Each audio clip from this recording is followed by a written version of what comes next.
आवाज़ टीवी जे program the edge with Mohsin Babar में अव्हांखे भलीकार। चूंडनि खां पोइ हुकूमत साज़ी जो मरलो जीअं जीअं पंहिंजी पुॼाणी खे पहुचे पियो, तीअं ई चूंडनि में धांधलियुनि जा मामला तेज़ी इख़्तियार करे विया आहिनि। न रुगो पॉलिटिकल पार्टीज़ धांधलियुनि जा इल्ज़ाम लॻाए रहियूं आहिनि, पर हाणे ब्यूरोक्रेसी मां हिकिड़ो आवाज़ उथियो आहे जंहिंजो नालो आहे लियाकत चट्ठा, कमिश्नर रावलपिंडी डिवीज़न, जिन संगीन इल्ज़ाम लगाया आहिनि त धांधली थी आहे ऐं जंहिं इहो बि चयो आहे त धांधली मूं पाण कई आहे ऐं मूंखे चयो धांधली करण लाइ, तंहिंजे करे मूं मुख़्तलिफ़ 13 सीटुनि ते रावलपिंडी डिवीज़न जूं क़ौमी असेंबली जूं 13 सीटूं आहिनि, उन ते मूं जेको आहे धांधली पाण कराई आहे ऐं 50,000 खां 70,000 लीड ॾियारी आहे उम्मीदवारनि खे। हाणे इहो हिकिड़ो नओं करैक्टर मार्केट में अची वियो आहे चूंडनि खे तकरारी बनाइण लाइ। कोशिशूं तमामु घणियूं थियूं पे, पॉलिटिकल पार्टीज़ तरफ़ां तमामु घणियूं कोशिशूं थियूं, पर इलेक्शन कमीशन ऐं जेके बि फ़ैसिलो करण वारा आहिनि उन्हनि खे को फ़र्क़ु न पियो। त उन खां पोइ हीअ हमरा जेको मौसूफ़ आहे कमिश्नर चट्ठा साहब, इहे मार्केट में अची वियो ऐं हिन टीवी ते अची हिकिड़ी बाक़ाइदा ऑर्गेनाइज़्ड प्रेस कॉन्फ्रेंस करे इल्ज़ाम हया आहिनि। हिन कमिश्नर चट्ठा साहब जो छा बैकग्राउंड आहे, छा चाहे थो, हिन इल्ज़ाम छो लॻाया आहिनि, इन जो थोरी देरि लाइ असां ही तर्जुमो वठूं था। हिकिड़ी ॻाल्हि ज़हन में रखो, रावलपिंडी डिवीज़न जो कमिश्नर तमामु अहम पोजीशन आहे पाकिस्तान में जेके बि कमिश्नर डिप्यूट थियनि था। रिंग रोड प्रोजेक्ट हिकिड़ो इस्लामाबाद पिंडी खे गॾाइण जे लाइ हिकिड़ो रिंग रोड जो प्रोजेक्ट काफ़ी अरसे खां हले पियो, गुज़िरियल 10 सालनि खां उनजी प्लानिंग थिए पई, उन जे लाइ कमु थिए पियो। पर गुज़िरियल दौर में ख़ुदि PTI जी हुकूमत प्राइम मिनिस्टर इमरान ख़ान जॾहिं हुआ त उन्हनि इन जी बाक़ाइदा इंक्वायरी कराई, हिन सॼे कम खे रोकरायो, हिन सॼे प्रोसेस खे रोकरायो।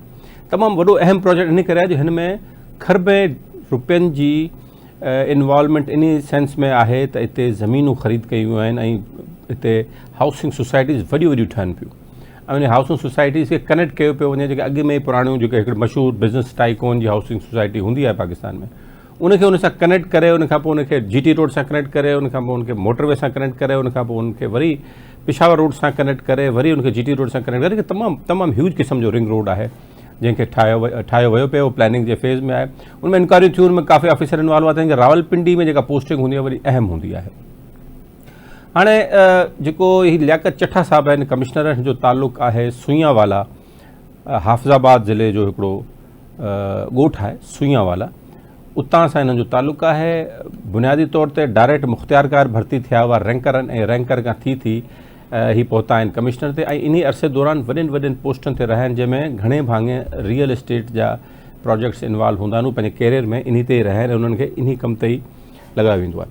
हाणे उन हवाले सां उन्हनि जो कैरियर छा आहे छा न आहे उहो त पोइ आहे, पर हिन जो कैरियर रहियो ईअं ई आहे कमिश्नर ताईं बि इन हवाले सां।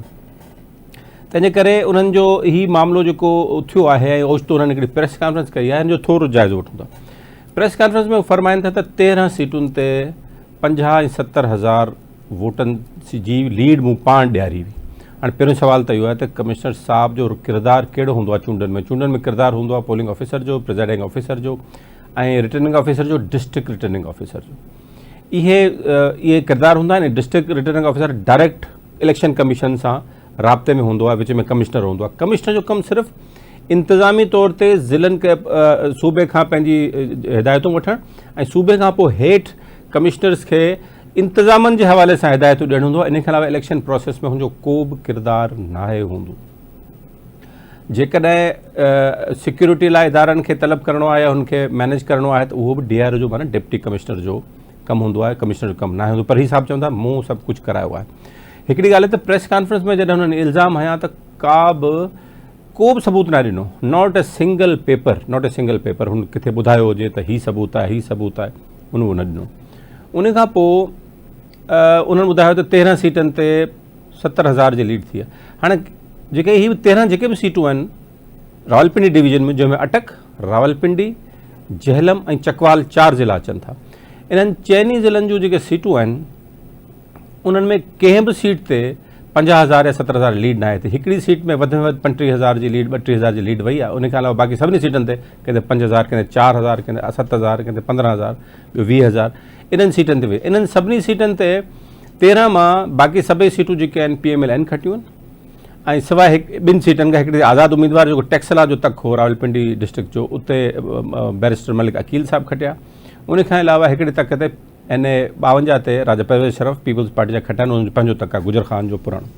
उन ते कंहिंखे माना सॼे पाकिस्तान में सॼी मीडिया ते कंहिंखे एतिराज़ ई कोन हो त न खटींदो, सभिनी ख़बर ते तक खटी वेंदो। बाक़ी जेके बि तक आहिनि रावलपिंडी शहर जा, तोड़े चकवाल जा ऐं तोड़े अटक जा, तोड़े झलम जा, उते उहे माण्हू खटिया आहिनि जेके पंहिंजे ख़ानदाननि खां ई सीटूं खटींदा आया आहिनि।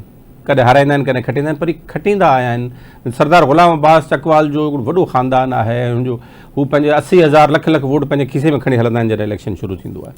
ईअं ई जेका मलिक फैमिली आहे, शेख आफ्ताब जेके पोएं हुकूमत में चीफ वेप बि हुआ, उहे अटक मां खटिया आहिनि ऐं उन्हनि वटि पोइ वोट पंहिंजो 50,000 80,000 वोट खणी पंहिंजो गॾु हलंदा आहिनि जॾहिं बि इलेक्शन में थींदी आहे।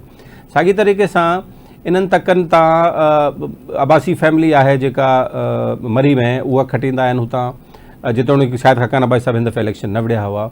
पिंडी शहर मां जेके कुझु माण्हू खटिया आहिनि, खटींदा आहिनि। हनीफ़ अब्बासी सदाईं खटींदो आहे इन तक तां, 2-3 दफ़ा चोथों भेरो एमएनए थिए पियो। मलिक अबरार PAVL जा खटींदा आहिनि। सवाल इहो न आहे, सवाल इहो आहे त इहे जेके बि एमएनए जा खटींदा आया आहिनि त को अहिड़ो कोन आहे। ॿी ॻाल्हि त इहो दावा बि हुनजो रद्द थी वञे थो। उन खां पोइ सबूत कोन आहे पेश कयो वियो। मां हिकिड़ो ॿियो आर्गूमेंट ॾियां त GDA जॾहिं चवे थी धांधलियूं थियूं आहिनि, सबूत को बि नथो थिए। पैसा हिननि वरिता आहिनि, कंहिं ॾिना आहिनि, सबूत ॾियो, सबूत को बि न आहे। जलसा आहिनि, जलसनि में तकरीरूं आहिनि, इल्ज़ाम आहिनि, ठीकु थी वियो, उहो हुननि जो राइट आहे। सबूत को बि न आहे। कोर्टनि में वेंदासीं, ठीकु आहे, कोर्टनि में वञो, तव्हांखे मसइलो आहे। PTI जो बि इल्ज़ाम आहिनि, जिन सीटनि ते हाराए विया आहिनि, चवंदा उते धांधली थी आहिनि, जिते खटे विया उते धांधली न आहे थी। जिन ते हाराए विया आहियूं उन ते को सबूत ॾियो, सबूत को बि न आहे। सबूत बजाए हिन जो कोर्टनि में पेश कया वञनि, हू सबूत खणी प्रेस कॉन्फ्रेंस कनि था, फॉर्म 45 खणी प्रेस कॉन्फ्रेंस कंदा, अदालत में खणी वञण लाइ तयारु न आहिनि। साॻी रीति हीउ जेको करेक्टर आहे लियाकत चट्ठा साहिबु, इहो बिना सबूत जे इन्हनि पंहिंजी ॾिनी आहे, इहा प्रेस कॉन्फ्रेंस कई आहे। हाणे इहो सॼो पोइ इन जे पोइ हिकिड़ी प्रोपेगेंडा हले पई सोशल मीडिया ते त साईं वॾो मसइलो थी वियो आहे। को कमिश्नर साहिबु जेतोणीकि हिन जी ॾेई छॾियो आहे, जांच जो हुकुम बि ॾेई छॾियो आहे, कमेटी बि ठही वई आहे, उहा आला सतह जांच बि करे पई, ज़ाहिर हिन में प्रोसेस थींदा। सबूत मूं जीअं अर्ज़ु कयो पहिरियों वेंदो। हिकिड़ो ॿियो हिन जे मामले खे जेको तकरारी ठाहियो आहे हिन जे पंहिंजे बयान, उहो आहे उन्हनि चीफ जस्टिस ऑफ पाकिस्तान खे विच में आणे छॾियो त जी इन बि धांधली कराई आहे। हाणे इहो मामिलो, सॼे मामले खे ख़बर पइजी वई, छाकाणि त सुप्रीम कोर्ट में हिकिड़ो 120 मिलियन पाउंड जो केस हले पियो। वरी real estate, Rawalpindi real estate tycoons, ॿिया सभु सॼा इहे जेके बि माफ़ियाज़ आहिनि, इहो हुनजो लिंक ऐं हुनजो हिन सां वास्तो, हीअ सभु शयूं पाण में जेकॾहिं ॻंढिजनि त ख़बर पइजी वेंदी त हीउ मामिलो कहिड़ी तरफ़ वञे पियो। अच्छा, उनमें नून लीग पीपल्स पार्टी मुतालबो कयो आहे त बिल्कुलु जांच करायो, हुनखे ॾिठो वञे त हीउ छो थियो आहे। हालांकि नून लीग सभिनी खां वधीक हितां 13 मां 12 सीटूं खणी विया आहिनि।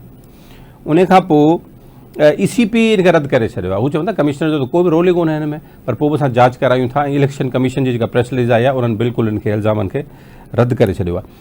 मतीउल्लाह जान वरी सीनियर जर्नलिस्ट आहिनि इस्लामाबाद, ऐं हुनजी क्रेडिबिलिटी ऐं हुननि जो जेके बि ट्वीट्स हूंदा आहिनि, हुननि जी जेके बि ख़बरूं हूंदियूं आहिनि, उहे वरी अहमियत रखंदियूं आहिनि। हू काफ़ी पॉपुलर क़िस्म जा सहाफ़ी आहिनि ऐं कंहिं बि पार्टी सां न, बल्कि सभिनी पार्टियुनि जे ख़िलाफ़ ई रिपोर्टिंग घणे भाङे कंदा रहिया आहिनि। हाणे हू चवनि था त इहो लियाकत चट्ठा साहिबु जेके आहिनि, इन्हनि खे पोस्टिंग मिलणी हुई का आख़िरी रिटायरमेंट जे वेझो जो आख़िर में थींदो आहे त ऑफिसर आख़िरी ग्रेड में पोस्टिंग वठी सुठी या प्रोमोशन वठी उन खां पोइ रिटायर थींदा आहिनि, जीअं आख़िर ताईं उन्हनि जो उहो रहे थो। 21 ग्रेड में का हिननि खे पोस्टिंग मिलणी हुई ऐं उन पोस्टिंग या प्रोमोशन जेको आहे उन न मिलण जे करे हिन सां वाइदो कयो, उन खां पोइ मामिलो आहे। ऐं ॿी ॻाल्हि आहे त 8 फरवरी ते इलेक्शन थिया आहिनि, 7 ॾींहं ताईं चट्ठा साहिबु ख़ामोश रहिया ऐं उन खां पोइ अॼु उन्हनि ॻाल्हायो आहे।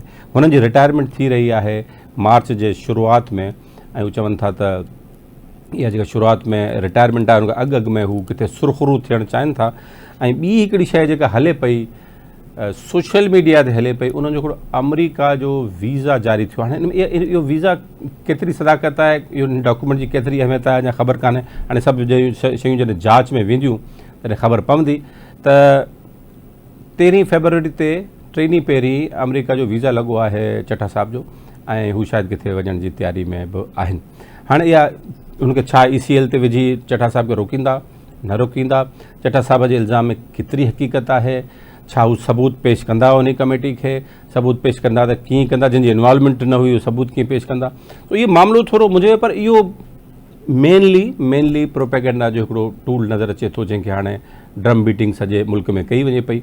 ख़बर न आहे अञा ॿिया कहिड़ा कैरेक्टर्स आहिनि जेके निकिरंदा, पर बहरहाल हिकिड़ो डुबियस क़िस्म जो कैरेक्टर आहे, हुनजो पंहिंजो हुनजी जेका रेपुटेशन आहे यानी ऑफिसर जी। रावलपिंडी डिवीज़न में तव्हां हलिया वञो, सॼे पंजाब में इहा ई आहे रियल एस्टेट सां लाॻापन वारी, ऐं उन्हनि जो पंहिंजो जेको पुट जो जेको कारोबार आहे उहो बि रियल एस्टेट जो ई आहे। ऐं लाहौर में ऐं गुजरांवाला में हुननि जूं हाउसिंग सोसाइटीज़ आहिनि, ऐं वेरी रिसेंटली जेका शादी थी आहे इन माण्हूअ जी जे पुट जी, उमेर जंहिंजो नालो, अम्मार जंहिंजो नालो आहे, अम्मार चठा, उहे बि हिकिड़े रियल एस्टेट टाइकून जी धीउ सां शादी थी आहे। उन्हनि जी बि हिकिड़ी वॾी सोसाइटी आहे। उन हाणे उहो लंडन में रहे थो, उन हुते शादी थी, पाकिस्तान में वलीमो थियो, हिकिड़े अंग्रेज़ उन सां थियो आहे, वलीमो थियो आहे, शादी हुते लंडन में थी हुई। अरबपति चया वञनि था इहे माण्हू आहिनि। बिल्कुलु हुननि खे जेकॾहिं हुनजी जाइज़ दौलत आहे त अरबपति भले ख़रबपति हुजनि। मसइलो इहो आहे त कमिश्नर लेवल ते वेठल हिकिड़ो माण्हू हिकिड़े नंढे ॻोठ सां तालुक़ु रखंदड़, जंहिंजे असासनि में सिर्फ़ु 24 एकड़ ज़मीन आहे, उहा बि मुश्तरका फैमिली जी आहे, ऐं हाणे उहो अरबपति जो मालिक आहे। बहरहाल हीअ हाणे जांच थींदी, ख़बर न आहे जांच कहिड़े एंगल सां थींदी, हिन असासनि जी थींदी या जेके इल्ज़ाम लॻाया हुनजी थींदी। बहरहाल इल्ज़ाम जेकर लॻाया आहिनि त उनखे साबित करणो पवंदो। ॾिसूं था हीउ मामिलो किथे छे करे थो।